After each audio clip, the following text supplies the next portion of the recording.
ఓం శ్రీ పుణ్యలింగేశ్వర స్వామియే నమః. పుణ్యలింగేశ్వర స్వామిని దర్శించుకోవడం చాలా బాగా నచ్చింది. టెంపుల్ ఎంట్రన్స్ రాగానే ఫస్ట్ బొట్టు పెట్టే విధానం కూడా చాలా బాగా నచ్చింది. 12 జ్యోతిర్లింగాలను ఎప్పుడైతే దర్శించుకుంటామో అప్పుడు 12 రాష్ట్రాలు వెళ్లాల్సి వస్తుంది. కానీ ఇక్కడ అన్ని లైన్ గా ఉన్నాయి. నాకు ఈ చిన్న వయసులో ఇక్కడ ఉన్న 12 జ్యోతిర్లింగాలను దర్శించుకోవడం నాకు చాలా బాగా నచ్చింది.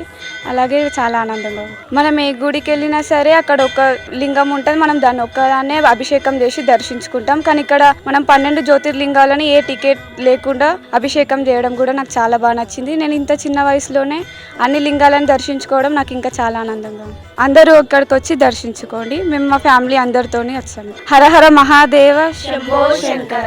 12 జ్యోతిర్లింగాలను ఒకే చోట దర్శించుకునేలా నిర్మించిన శ్రీ పుణ్యలింగేశ్వర స్వామి క్షేత్ర పూర్తి స్థాయి నిర్మాణంలో భాగంగా సిమెంట్, ఇటుక, ఇసుక, గ్రానైట్, కంకర వంటి నిర్మాణ సామగ్రిని గాని లేదా విరాళాల రూపంలో గాని మీ శక్తి కొలది సాయం చేసి సంపూర్ణ శివానుగ్రహాన్ని పొందండి.